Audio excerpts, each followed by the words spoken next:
नाम है शांत गांव का राज। भारत के कोने में एक छोटा सा गांव था, शांतपुर। नाम के जैसे ही गांव हमेशा शांत रहता था। न ज़्यादा आने जाने वाले लोग, न शहर की भागा दौड़। लेकिन एक बात सब लोग जानते थे, रात होने के बाद कोई घर से बाहर नहीं निकलता। गांव के बीच एक पुराना बनाइन का पेड़ था, जिसके पास एक तोजमहल यानी छोटी सी हवेली जैसी पुरानी इमारत वीरान पड़ी थी। पुरानी कहानियों के मुताबिक उस हवेली में एक औरत का भूत रहता था। लोग उसे चांदनी भूतनी कहते थे। कहते हैं कि चांदनी एक ज़मींदार की बेटी थी, जिसे उसके ही कुछ रिश्तेदारों ने धन के लालच में मार दिया था।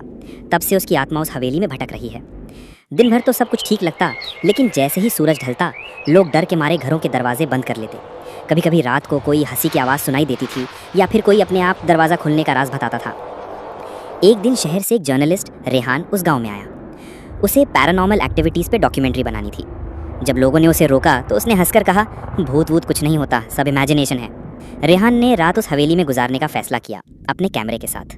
सब कुछ नॉर्मल लग रहा था, जब तक घड़ी 3 बजे रात के नहीं बज गए। तभी एक ठंडी हवा का झोंका आया, कैमरे का लेंस धुंधला हो गया और एक औरत की चीख सुनाई दी। रेहान ने जब कैमरे का फुटेज देखा तो उसमें एक सफ़ेद साया था, उसकी आंखों से लहू बह रहा था। अगली सुबह गाँव वालों ने देखा, हवेली के दरवाजे पर रेहान का कैमरा तो था, लेकिन रेहान खुद गायब था। उस दिन के बाद किसी ने उस हवेली के पास भी कदम नहीं रखा।